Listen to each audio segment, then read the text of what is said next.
Hello and welcome to today's webinar presented by Dlubal Software. Today we'll be working in our structural analysis and design software, RFEM.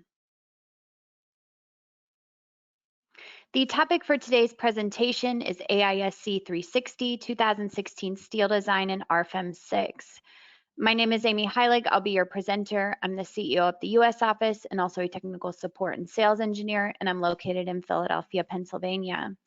My colleagues Alex Bacon and Siska Choa will be your moderator, answering any questions you may have. They're both technical support engineers, also located in our Philadelphia office.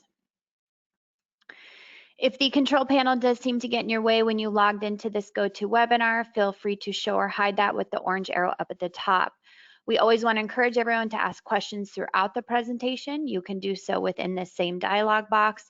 If by chance we don't get to all your questions, we'll certainly send you a follow-up email afterwards.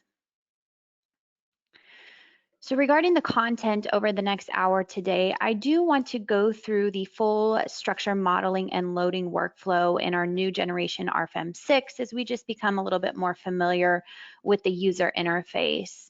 Along the way, we'll take into consideration the AISC 360 Chapter C for the direct analysis method and how this can be incorporated directly within the model. We'll take a look at data input for the steel design add-on. And finally, we'll run our calculation to take a look at the analysis and design results. So we'll go ahead and jump into RFEM to begin our example today. So when we begin RFEM 6, we do need to give the model a name. The type of model is set to 3D. Under the second tab here, this is where we can activate the various add-ons that we have purchased. So for today, we'll be working with the steel design, which will give us member design according to the AISC, the CSA, and other international standards. So on this third tab is where we can set the standard type. So you can see that within this dropdown, I've selected the AISC according to the LRFD limit state design method. We also have a couple other settings here for the load case and combination wizard. This is set according to the ASCE 7. We can generate wind and snow loads automatically for basic rectangular structures. We'll see this today for our snow load according to the ASCE 7. Wind load is still in development, and the NBC standard is in development for both snow and wind load, but that should be available shortly.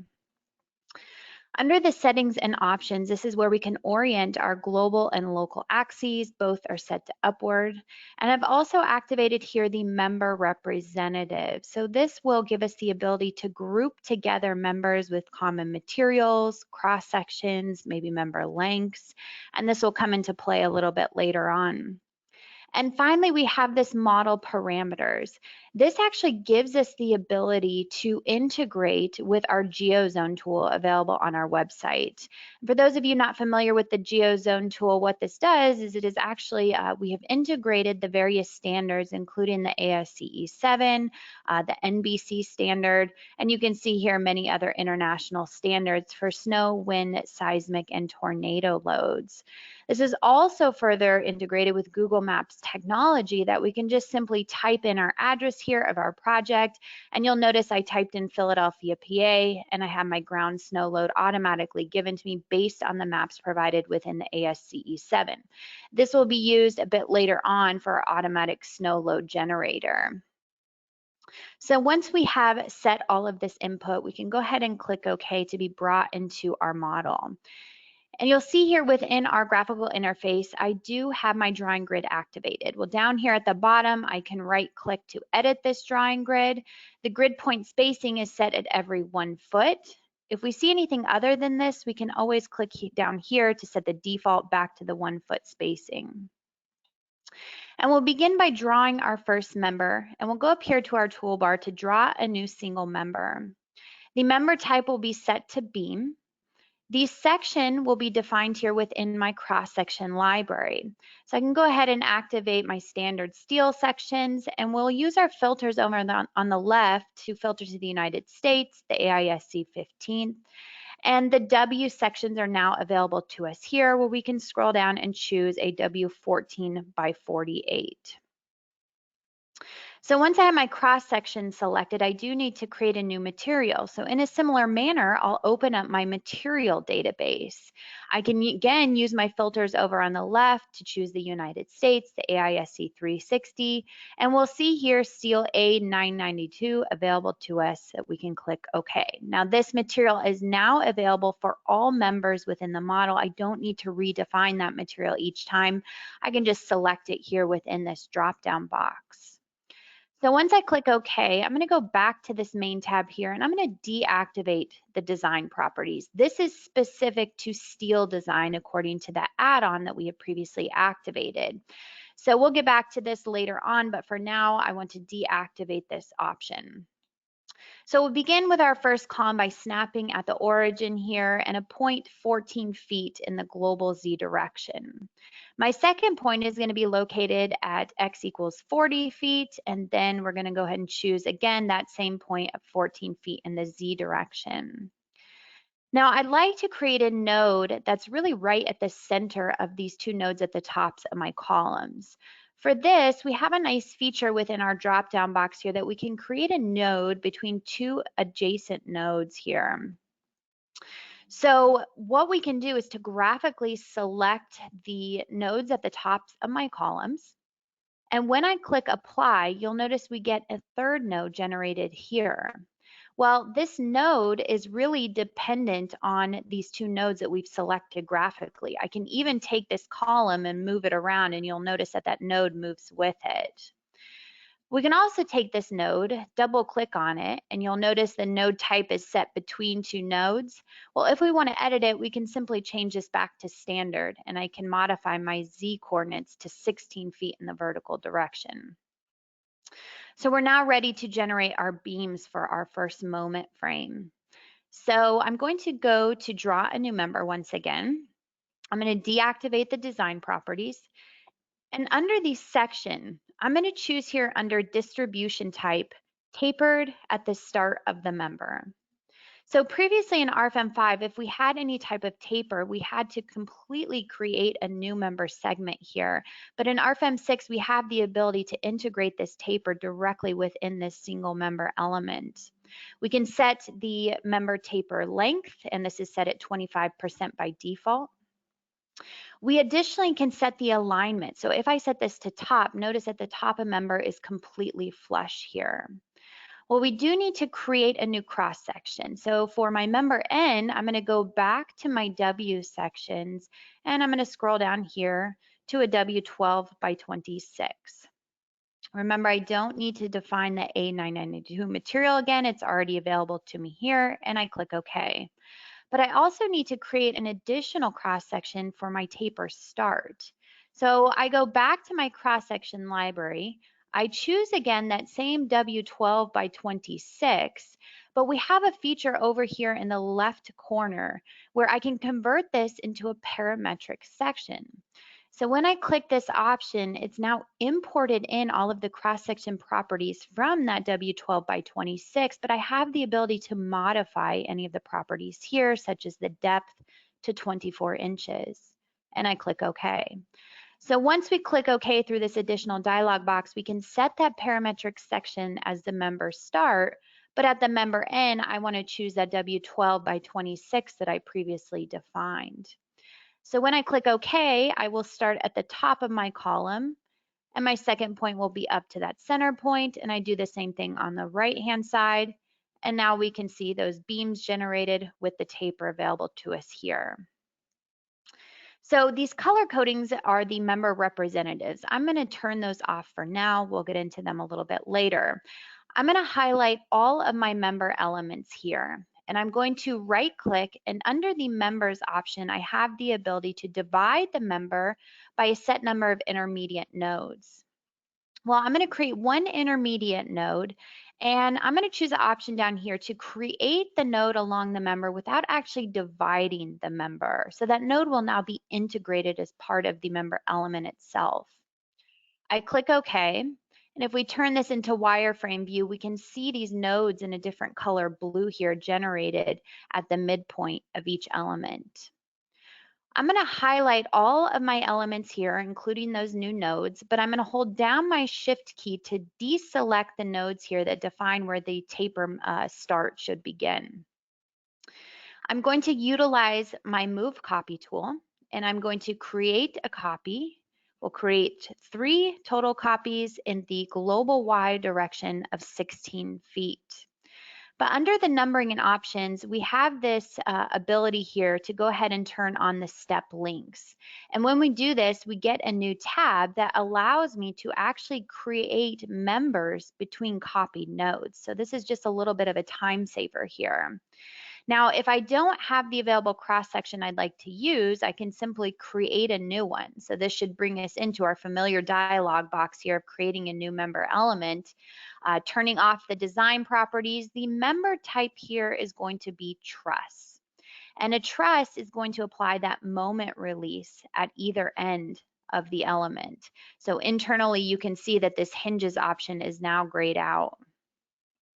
Under the section, we will create a new cross section, and we'll go into our cross section library, but this time we'll choose an HSS. We choose the square HSS, and we'll scroll down here to 6 by 6 by 0.375. Now I do need to create a new material, so I access my material database, and we just simply choose steel A500, and I'm going to choose A500 grade C for shapes over on the right-hand side. I click OK. I click OK through these dialog boxes. And remember, we're still in this move copy tool. So once I click OK, what I should see here are those HSS elements generated between those copy nodes. Now, one thing I want to do down at the bottom is to go ahead and hold down my control key to select all of these bottom HSS elements. I'm going to double click, and I'm actually going to change the member type here to coupling hinge. So this is actually some type of rigid element here. The stiffness is very high. We don't need to specify a cross section, a material. All of that's handled internally with a very high stiffness, and a hinge is simply going to release the moment at either end.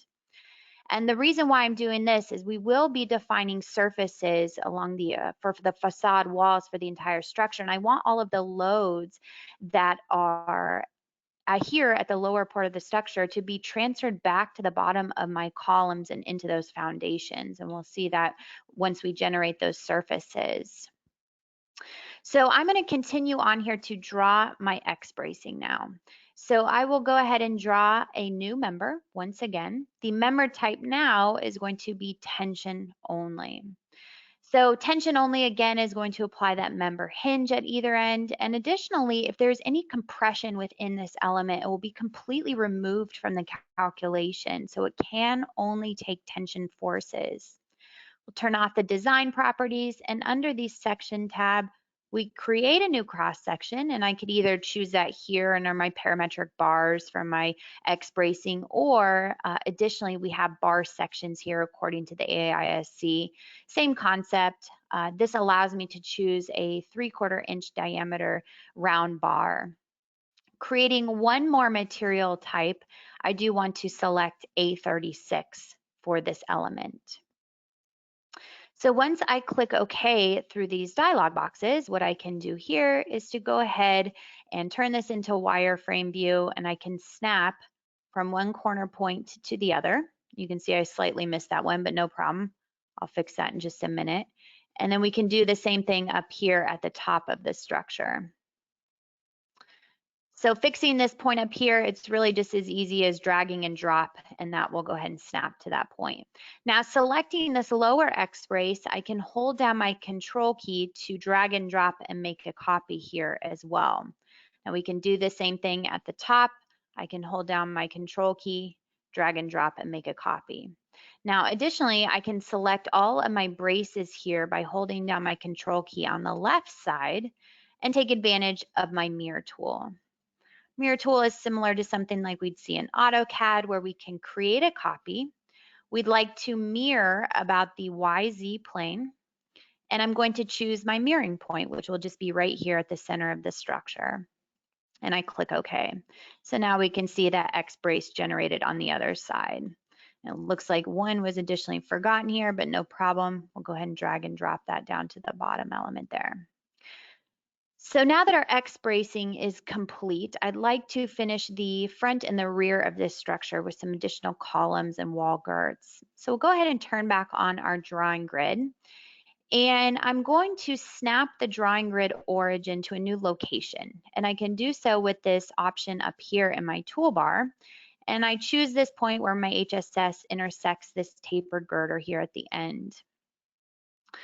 So my additional column will require me to generate a new cross section for the last time. We'll go ahead and turn off the design properties. I'm going to turn on my hinges here. And under the section, I will go back to my cross section library, and we're going to choose here a smaller section, a W8 by 31. A 992 material is good. I click OK. Now, under the hinges tab that we've activated, everything for a beam element is considered as fully fixed. So what we want to do here, if we'd like to apply a moment release, is we need to create a new member hinge at the member end. I go in here to create a new member hinge type. We can see our 6 degrees of freedom. The program automatically assumes we probably like to release the moment about the local Y and local Z axes. So I can go ahead and go with that suggestion. And now this member hinge definition type is always available for any future members within this model. I do not need to redefine that here, but rather just select it from my drop-down box. So once we're done here, I can click OK, and I'll snap from the bottom of the structure up to the top. So this is my front-facing column here. I'm going to take these two elements, hold down my Control key, drag and drop to make a copy. Now, of course, we want to snap these members to this column that I just created. What we can also take advantage of is our object snap settings. So down here in the lower right corner, if we right click, we see a lot of options, again, similar to what we would see in AutoCAD, including the perpendicular. So this just allows me to take this node here, and program will automatically detect the perpendicular point and allow me to snap exactly to that element here. Now for the bottom rigid element, it's really just as easy as snapping to that bottom node. But we have one small problem here. This node is really not detected along this member length. So we can simply fix this by double clicking on the node and changing the node type to on member. Well, on the second tab, the program tells me, okay, we'll go ahead and choose the member that it is associated with. So we'll choose graphically member number 60. And then I want to tell the program graphically as well where this node along the member should reside. So we can see here that is set at 7 feet. I click OK, and so now that node has changed color to blue. I can take all of these elements and make additional copies here for the front of the structure. And I'll go ahead and take these two final elements, hold down my Control key to make my last copy. Now up here, we do need to connect this column up to the node. So we just drag and drop and everything is complete at the front of our structure. Now I'm going to highlight all of these elements here, including the nodes, the rigid elements down at the bottom. I hold down my Control key. I can drag and drop to make a copy at the rear of the structure. So most of our member modeling is complete, but now what I'd like to consider are our facade walls. And I really am not interested in modeling these facade walls with a set material and thickness and designing them. I'd rather use them to transfer loads back to my members. So we have a new feature within RFEM 6 that if I use my drop-down box here to draw a new surface, and in particular, I can choose a polygon. The stiffness type can be set to load transfer. So notice I'm not going to be able to select a material, a thickness. It's really only used for load distribution. And under the second tab here is where I can select whether this is one-way area load distribution or two-way area load distribution based on the local axes of this surface. So we'll go ahead and select one-way area load distribution in the local X direction.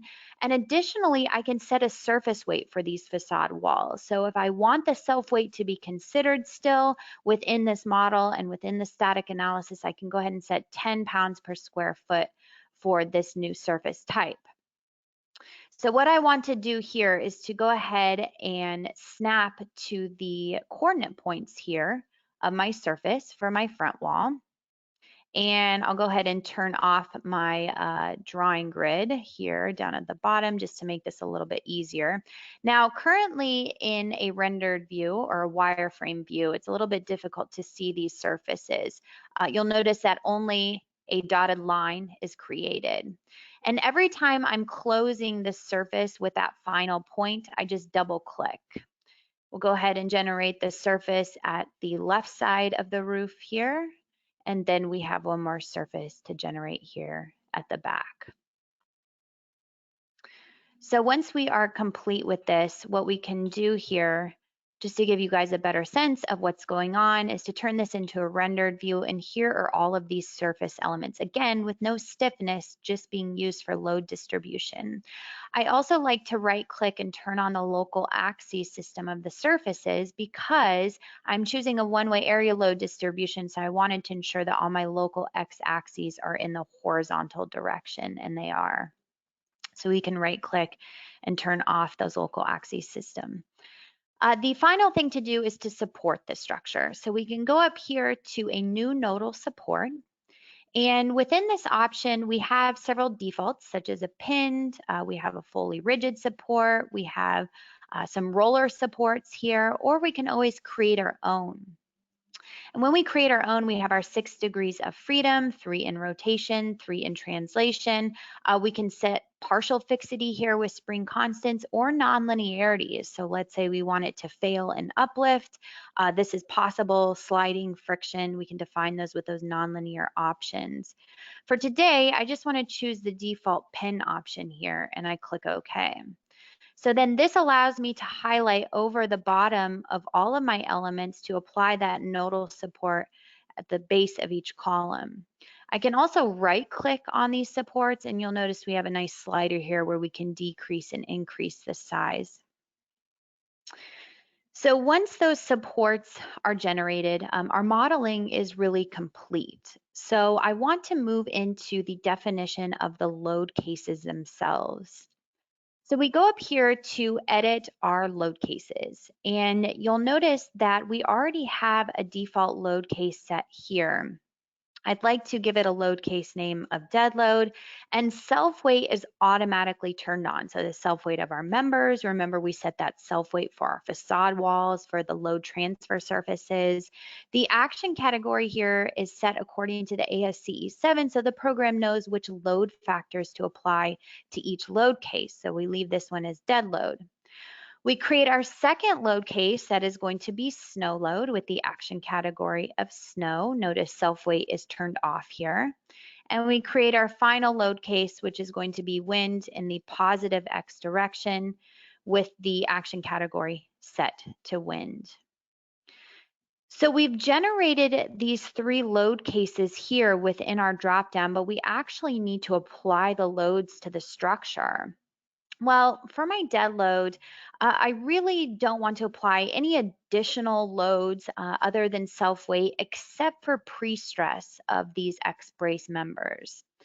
So how I can do this is to go into my project navigator, and we have a nice feature here within the Views tab that allows me to select members by type graphically, and I can choose my tension-only members. So notice everything else is grayed out, and this gives me the ability to select all elements here, which will be only my X braces, and we can begin by drawing our first load within the structure. So I'll go up here to draw a new member load. Now, the load type is going to be axial displacement for that pre-stress, and the load magnitude will be negative 0.01 inches in the local X direction. So when I click OK, that load is automatically applied to all of these tension-only members, and we can see that graphically shown to us here. So once we're done with the dead load case, we want to move on to snow load. And I previously mentioned that we do have our snow load generator available to us according to the AISC 7.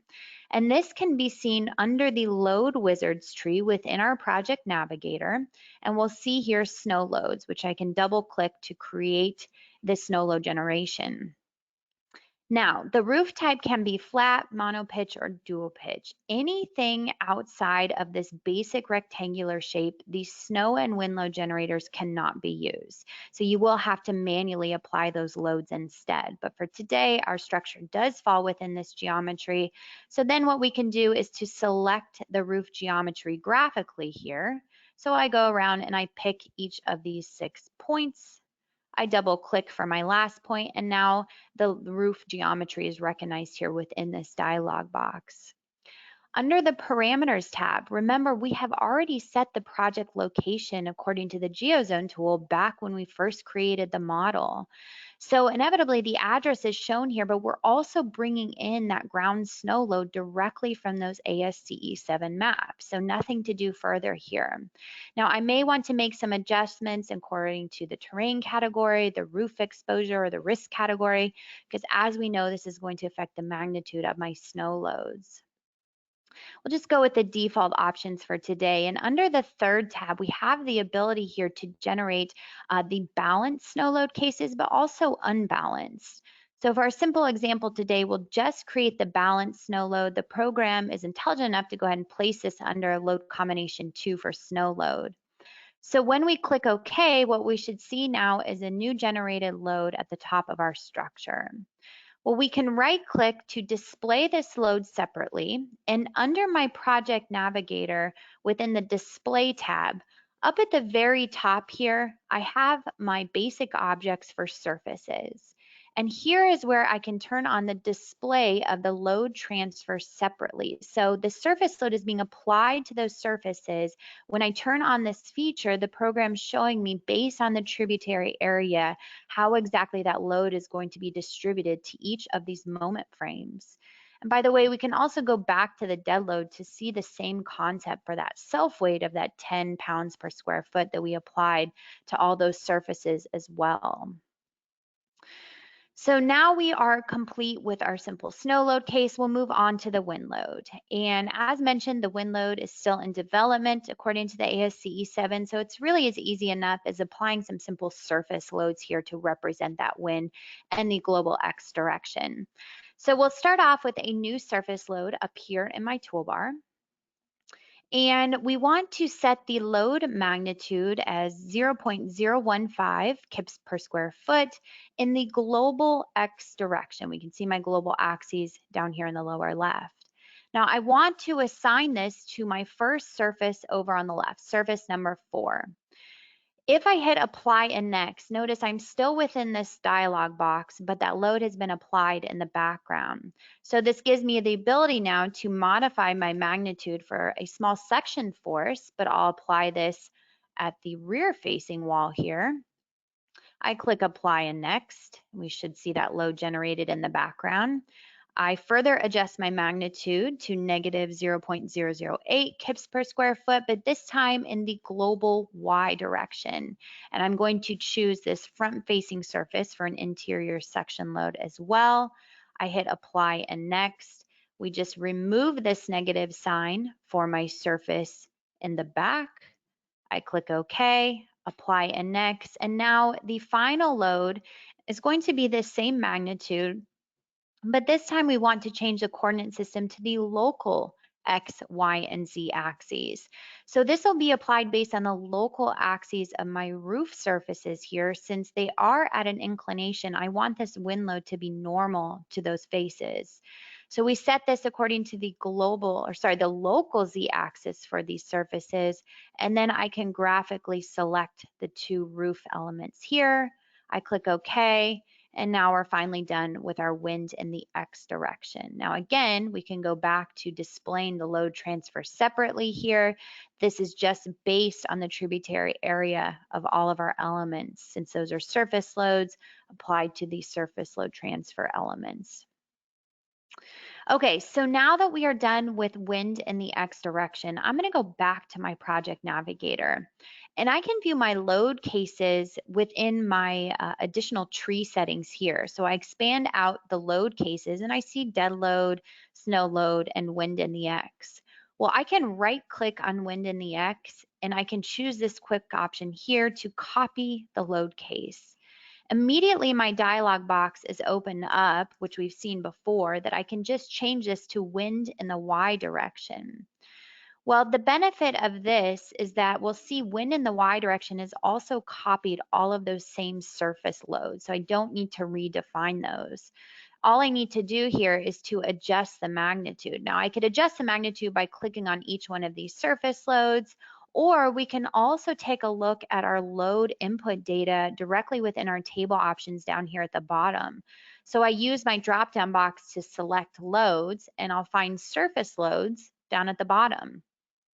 So under wind in the positive Y direction, I just want to make some small changes here to my magnitude, negative 0.008 for my left facing surface. We'll go ahead and change this to positive 0.008 for the right. Now this front facing surface, this is where a majority of my wind load magnitude comes from. So we set this to 0.015 in the global Y. And then we're going to go ahead and modify the rear surface to 0.006. Nothing to do further with my roof elements. Those we can leave as is. So essentially all of our loading is now complete for our 4 different load cases that we have available in our drop-down box here. So now the next topic to discuss, we'll jump back to the PowerPoint here, to turn back to the AISC 360 Chapter C, Design for Stability. And within this chapter, section C1, there are 5 requirements listed. The first is flexural shear and axial member deformation. The second is that second order effects, including big P delta and little p delta, must also be accounted for when we're designing for stability. Geometric imperfections should be included, as well as stiffness reduction due to inelasticity, and finally, uncertainty in stiffness and strength. Now, there are 3 different approaches given to us within the AISC that we can account for all of these stability requirements here. The first is going to be the direct analysis method, and that's laid out entirely within Chapter C. Now, alternatively, we can use the effective length method or the first order method. Those are given to us in Appendix 7. But today we'll be focusing on the direct analysis method, and I want to hone in on items 2, 3, and 4 here, and how exactly we can apply this to our structure today. So taking a look at second order analysis laid out in section C2.1b. The first requirement is to take into consideration big P delta effects. So this is essentially where the axial forces and their effects are having on the bending stiffness within the structure. And most of us should be familiar with P delta effects, but if we take a look over here at this picture on the right, we know that if we have our structure, we may have a lateral load at the top causing some lateral deflection. Well, the issue is that if we also have gravity loads on this structure, denoted here by our load P, well, these gravity loads are also going to deflect with the structure, and they deflect some distance delta. So inevitably, we're going to have an additional bending moment on this structure of P delta. So when we run a second order analysis with the RFEM, which is just one of the settings we can set within the static analysis provisions, P delta effects are automatically considered. So really nothing much to do there, because the deformed system stiffness matrix will be updated for every iteration. Essentially, the axial force from the previous iteration is going to be applied to the deformed structure in subsequent iterations. Now, in addition to this, we also need to account for P little delta effects. And this is the destabilizing effect of the member curvature subject to compression and flexure. And if we look over at our picture again, over on the right-hand side, we still are showing our big P delta effects for the entire structure, but along each member, we're having some curvature and some deformation here of little delta. Well, again, the axial load is going to follow the member deformation, so inevitably we're going to affect the bending moment of the member here with those additional moments and to slightly decrease the buckling load. So the code tells us that we do need to account for this. Now in section C21B, there are some provisions laid out if we want to neglect P little delta. So if you fall into this category with your structure, then P little delta may not be a concern. Within RFEM, P little delta is also automatically considered with a second order analysis. You do not need to further submesh the member. You do not need to add additional nodes along the length of the member. Everything is automatically accounted for internally with the differential equations applied to each element for a second order analysis to account for P little delta. So I'll show you in a minute how we can go ahead and apply those settings, but let us continue on with item number 3 here, the consideration of initial system imperfections according to section C 2.2. Now, when we're talking about buildings, this is primarily column out of plumbness. When we're talking about member out of straightness, this really doesn't need to be addressed within chapter C for instabilities because it's really considered within chapter E when we're designing our members for compression. Now, there are two approaches for considering imperfections. The first is direct modeling according to section C2.2a. And the code tells us that we can actually physically model these initial displacements due to loading and anticipated buckling mode shapes. Now, the magnitudes are going to be based on tolerances set forth within the code of standard practice or on the known imperfection itself. So if we wanted to really alter the geometry of our model to take into account those initial displacements, that is one way to account for the imperfections. Now, probably the alternative and maybe easier approach is the use of notional loads, and this is given to us in section C2.2b. The equation directly from the standard is listed here as 0.002 alpha times yi. Now, alpha just depends on if we are going ahead with the LRFD or AISD limit state design. Yi is going to be the factored gravity load at that particular level. And from this equation, we're going to calculate the notional loads that should be applied at each level. Now, it's important that we apply these loads in the greatest destabilizing effect. So how you can think of this is maybe if you have wind loads in the positive X direction, we'd probably want to apply imperfections in the positive X direction. Wind loads in the Y, then we'd apply imperfections in the Y direction, again, for that greatest destabilizing effect. Now, RFEM can account for all of these imperfections automatically, including these equations shown here. And I will show you in just a minute how we can also apply those to the structure. Now, one thing to keep in mind that if the second order to first order drift ratio is less than or equal to 1.7, the code does say that those notional loads only need to be applied to our gravity only load combinations. We don't necessarily need to include them to the load combinations that have lateral loads such as wind and seismic. Now, the final topic here is item number 4, adjustments to stiffness in section C2.3 to account for inelasticity. The first requirement is to apply a 0.8 factor for axial and flexural stiffness. Now, this should be applied to all members that contribute to the stability of the structure, but the code goes on to say, well, in order to avoid artificial distortion, just go ahead and apply this factor to all members within the structure. Similarly, we have an additional tau sub b factor that should be applied to the flexural stiffness only.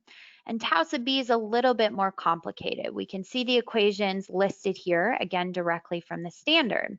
And tau sub b is dependent upon the required factored axial compressive strength, or what is the demand normal or axial force within the member from the analysis, but also what is the cross-section compressive strength, or what is the capacity of the member. Well, depending on what this ratio is, if it's less than or equal to 0.5, then it's easy enough to set tau sub b equal to 1. Now, when this ratio is greater than 0.5, we have an equation that we need to follow here to correctly calculate tau sub b. And furthermore, what's new within the 2016 is that we do need to account for both non-slender and slender elements. This does affect which area we'll use here, whether it's the gross area or the effective area. Now, RFEM does account for all of this automatically with a simple setting. You don't need to rerun the calculation. You don't need to manually reiterate the calculation. I'll show you in just a minute how we can set this, and it is a one-time provision for all of these stiffness reductions to be considered. Now, tau sub b can be set to 1.0. We can forget all of these equations shown above if we want to apply additional notional loads such as 0.001 alpha yi to the structure. This is in addition to the notional loads that we just saw on the previous slide for imperfections. It's also important to note that the adjustments to stiffness are not applicable to drifts, deflections, vibrations, periods, and so on. So we're really only talking about the strength design where we want to decrease the member stiffness here. So let us go back to the RFEM model to discuss, to begin with, notional loads. So notional loads can be applied to the structure with what we call imperfections. And we'll see imperfections available to us in our project navigator over in this data tab. And we see imperfection cases. So I right click to create a new imperfection case, and the first one will be imperfections in the positive X direction. So again, I have wind loads in the X direction, so I'm going to create my first imperfection or notional load case here, imperfections in the positive X direction. Under the assignment, I am going to tell the program to relate all of my imperfections in the X direction with wind in the X direction. So now I'm going to create a copy of this, and now I have imperfections in the Y direction, and I'm going to relate this to wind in the Y direction. So internally, the program's smart enough to go ahead and apply the correct imperfections along with the correct load cases, which will be carried out within our load combinations as well, which you can see listed here.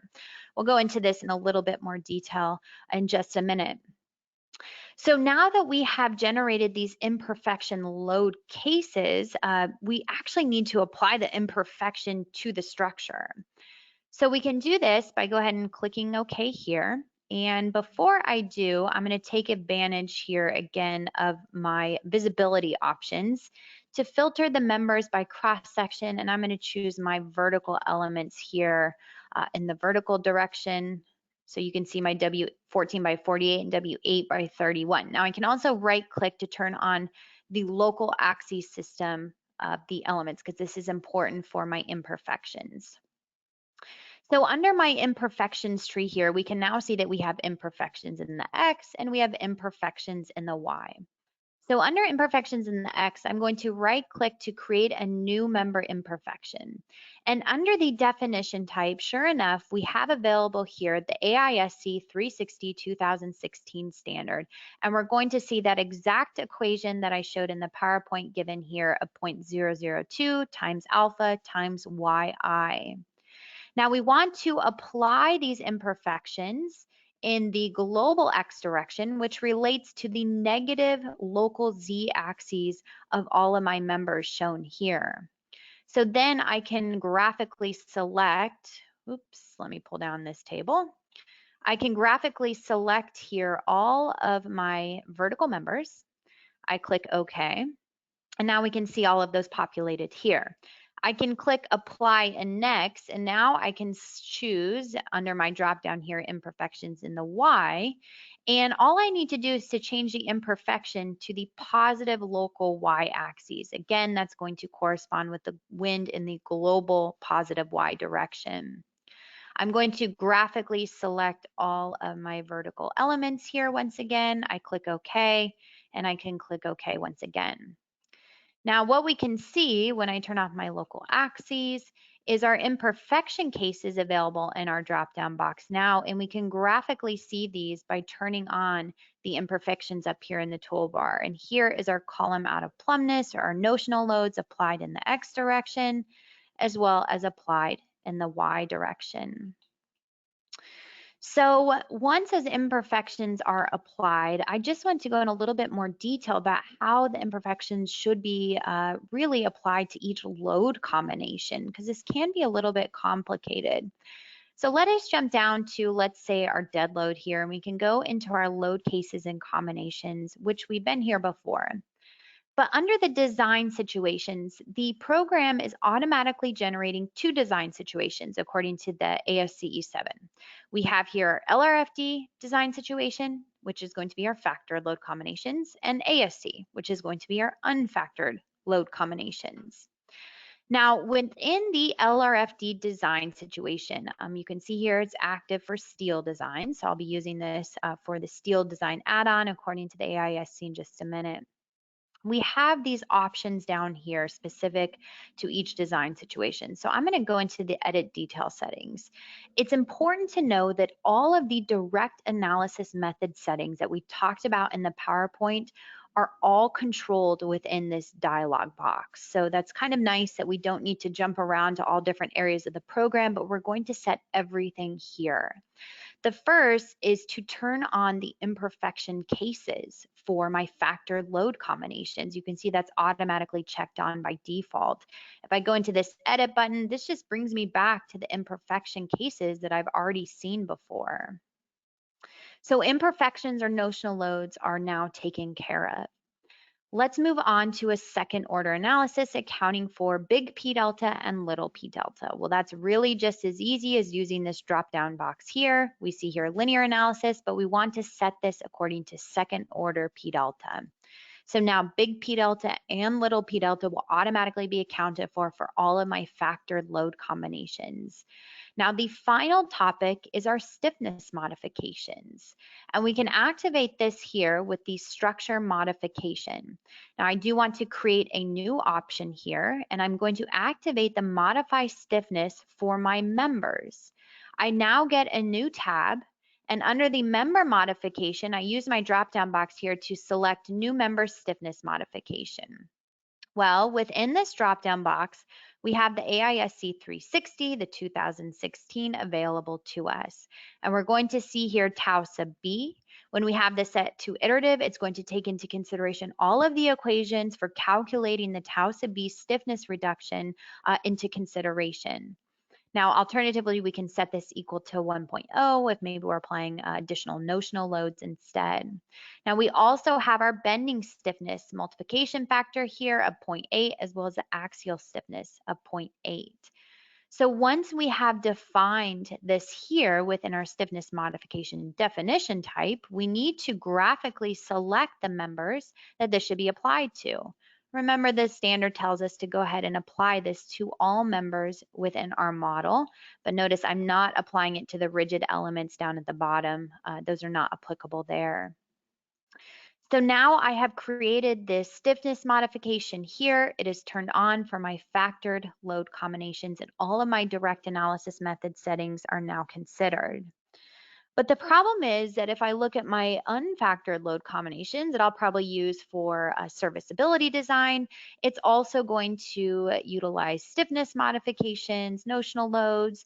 So how do I get rid of those? Well, I can simply create a new option here. So we'll choose the new combination wizard option number 3.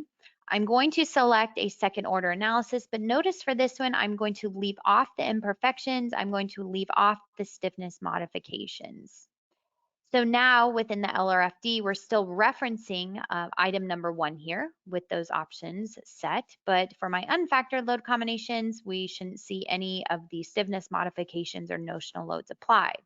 Now we can confirm this under the load combinations tab, and here are all my factored load combinations, which we can see are imperfections and our stiffness modifications applied here. But if we jump down to the unfactored load combinations, everything's turned off. So now everything is set up accordingly.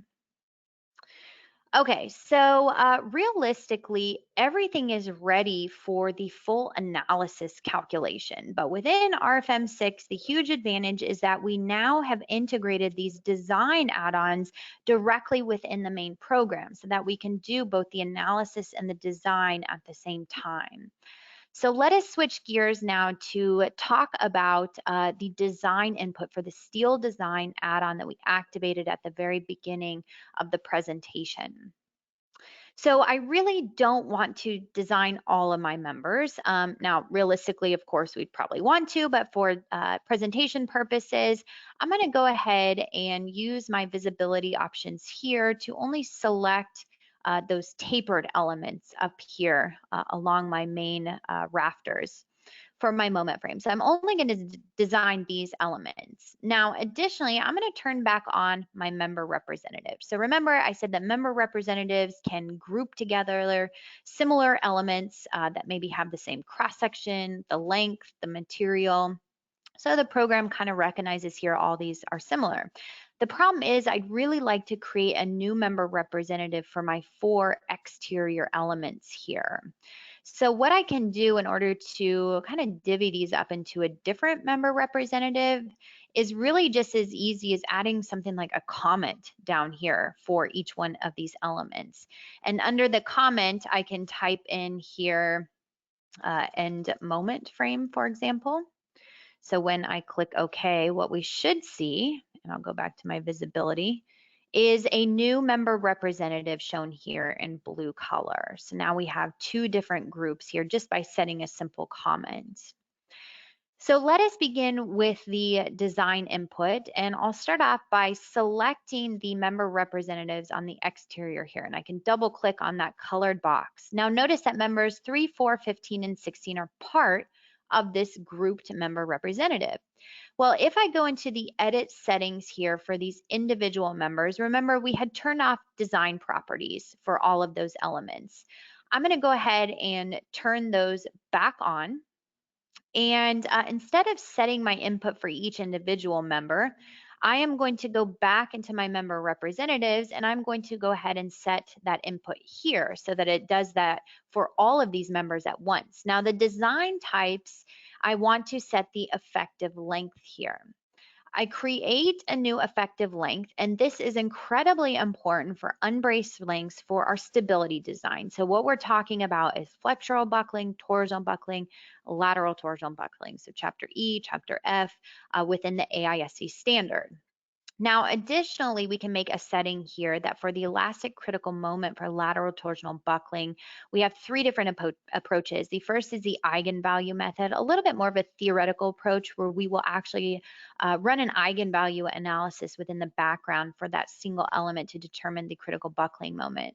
User defined, where we can just manually put in the critical buckling moment. And finally, we have according to chapter F. So if you want to follow the standard exactly, you can choose that option. Under the nodal supports and effective length. So this is where I'm actually inputting in the intermediate supports that are going to affect my unbraced length. The first thing to do, and completely not necessary, but I'll show you why I like to do it, is I'm going to select these 4 members here. And remember, these are the input elements that I'm focusing on right now. The reason why I select them is so that my picture down here will update. I like to see exactly where I'm at here within this dialog box when I'm setting these intermediate supports. So I'm going to activate the intermediate nodes, and I want the program to automatically detect where the nodes exist along the length of the member. Notice I now have a couple additional rows here. Well, the program is automatically set by default, the member start and the member end intermediate supports. Our second node here is really irrelevant. That just defines where the taper start and end should occur. But the third node, if we kind of rotate this around here, and we zoom in, I'd really like to brace this element here in the weak axis direction, so the local Y axis direction. We also have this column framing up, so I'm going to assume as well that the element is braced in the vertical direction. And additionally, I'm going to assume that the moment does not have the ability to rotate about its own x-axis, or torsion in other words, so I'll go ahead and brace that there. Now my effective length factors are all set in my table down here. here. We know that if we're designing according to the direct analysis method, all of our K factors can be set to 1.0. So now that I have set these intermediate restraints, what I can do is to click OK, and I'll see these automatically updated here for my members. Now I'm going to do the same thing for my interior members here, but we have slightly different provisions. So the first thing to do is to go into my detail settings, and we need to turn back on the design properties. So I click OK to go ahead and make these settings for all 4 members at once. And under the design types, I want to choose an effective length here. We'll go ahead and choose the eigenvalue method. And under the second tab, remember, again, I like to graphically select these, not necessary, but I think it's helpful in determining where you're at along the length of the member. So we're going to have the program automatically detect the intermediate nodes. 2 additional rows are given to us here. Now this is slightly different. The first node, we can leave this as default. The third node, I would like to only set the intermediate support in the weak axis direction, or the local Y direction. We don't have any additional columns framing up, so I really can't say that the member is braced in any other degree of freedom there. Same concept for this middle node. I actually need to go back and adjust what the program automatically assumed to brace this only in the weak axis direction. We don't have additional columns framing up there as well. Now, additionally, for these weak axis intermediate supports, if you want to brace them at only the upper flange, only the lower flange, you can set that eccentricity down here. Otherwise, it's going to assume that both the upper and lower flange is completely braced. So when I click OK, we're now going to see those intermediate supports set here. Now, to quickly cover some of these other settings, local section reductions, if we wanted to create a new reduction type here, you'll notice that if our cross-section area is really reduced, we can go ahead and put that in here for the net area. The shear panel and rotational restraint, these are specific only to the eigenvalue analysis approach. And this is for lateral torsional buckling. So if we had a continuous support for the member in the weak axis direction, we might place a shear panel on it. If we had a continuous support for the member not to rotate about its own axes, again, that kind of torsion, we could set a rotational restraint. And within these options, you can see here that we can apply some different settings to ultimately calculate a spring stiffness for the eigenvalue analysis. So this may be something that you really don't get into too much. The design configurations, we have here listed strength and serviceability, and this is specific to the AISC. We can see here that under strength, just some different provisions, not really too much going on here, so we can leave everything set as default. But under serviceability, this is where we would set our limiting deflection ratio. So L over 360 for simply supported, L over 180 for cantilevers. We can make adjustments directly within this dialog box if we wanted to adjust the serviceability configuration. Now, under the fourth tab, the program is going to automatically assume that all elements are simply supported. Now, if we have a cantilever, we'd want to go ahead and define a design support at the member start or the member end, and the program will refer back to the cantilever limiting deflection ratios instead. Now, some additional settings here for our deflection checks, but we'll leave everything as default for today. So now that we have set those intermediate supports, what I can also show you is under the project navigator, we can expand out this types for steel design, and I can actually turn on those intermediate supports. So everything that we just defined is shown graphically here. Now keep in mind, this does not affect the analysis whatsoever. The analysis is not based on these intermediate supports, it's for design. So again, for unbraced lengths, for lateral torsional buckling, this is all what those intermediate supports are going to affect. So the final thing to do now is to jump to our table, and we want to choose the steel design from our drop-down box here.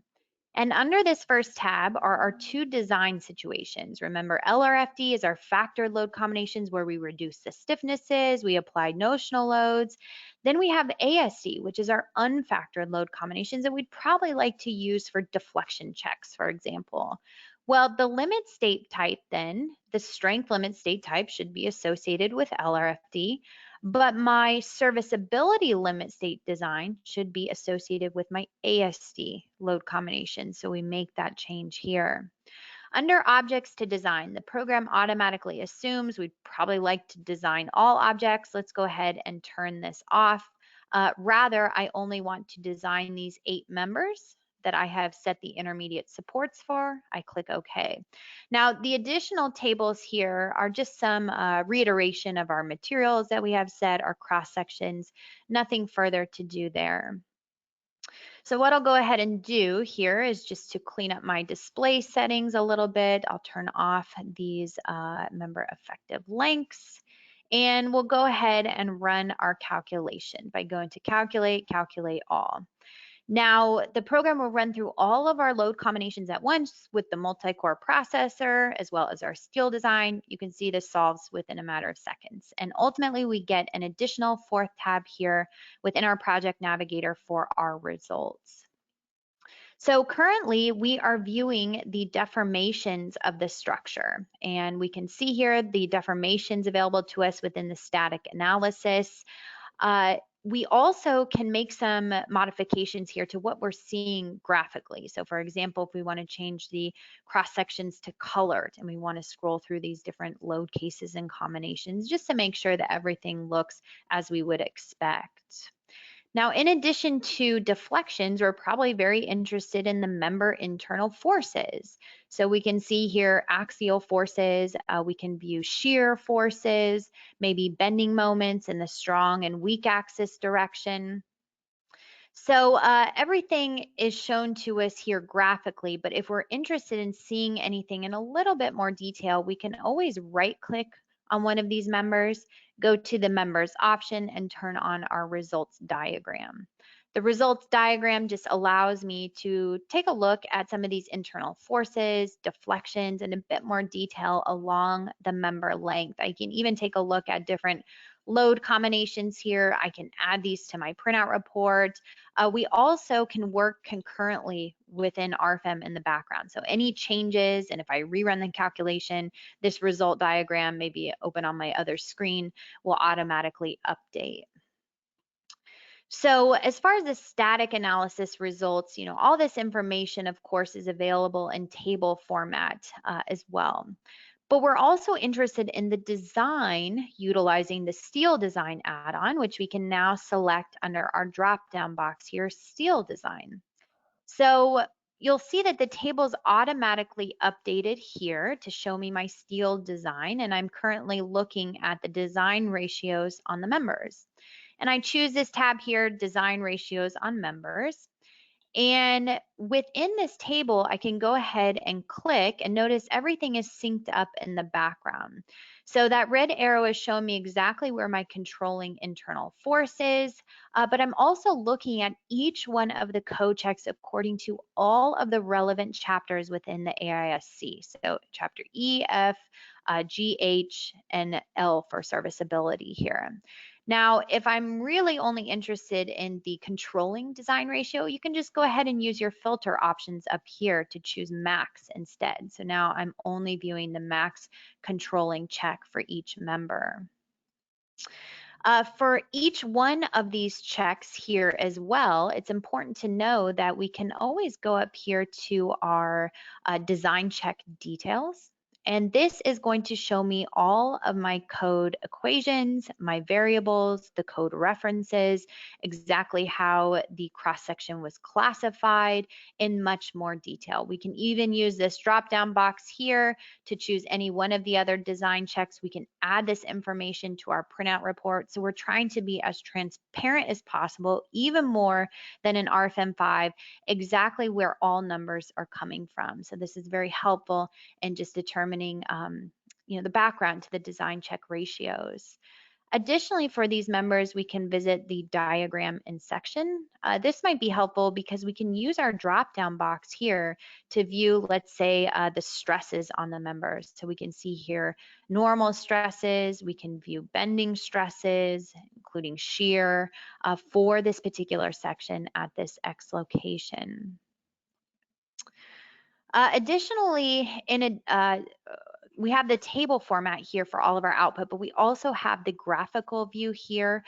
Notice that within this drop-down box, again, we're showing the steel design, and we're currently showing the max ratio here for all of the design checks, but we can turn this off and view chapter E, for example, if we want, or if we want to view chapter F. So all this is possible here. Now, you'll also notice that for lateral torsional buckling, we have this additional options here for mode shapes. Remember, I chose the option here to calculate an eigenvalue analysis. So this is the actual mode shape here, the anticipated buckling mode shape for this member element and how my critical buckling mode was calculated. So it's kind of nice to see that visually as well for each one of these members. All right, so hopefully that was a good introduction in order to do steel member design according to the AISC within our new program, RFEM 6. So we are out of time for today, so I'll go ahead and conclude the webinar. As always, I know this was quite a bit of information crammed into the 1 hour period, but we always record these webinars. They are placed on our website, so the same location that you registered for the webinar, you'll find the recording usually within a day. You can download the model that I used today as well as the PowerPoint presentation. Also, feel free to download a free 90-day trial of RFEM 6, including all of the design add-ons. Everything is full capability for the full 90 days. If you have any questions about today's presentation, you can see our contact info down at the bottom of the screen to our Philadelphia office. Our phone number is 267-702-2815, and our email is info-us@dlubal.com. So we will have many more upcoming webinars. You can register at dlubal.com under support and learning webinars page. As most of you know, I tend to send out a reminder email about a week before these will take place, so keep an eye out for that. We won't have any more webinars within 2021, but starting up in the new year, we'll begin presenting those again, so keep an eye out for those. Now, as far as PDH certificates, these will automatically be emailed to all participants who were here for the full presentation today. So that is a requirement from the states that we are pre-approved providers that you are here for the full 60-minute duration.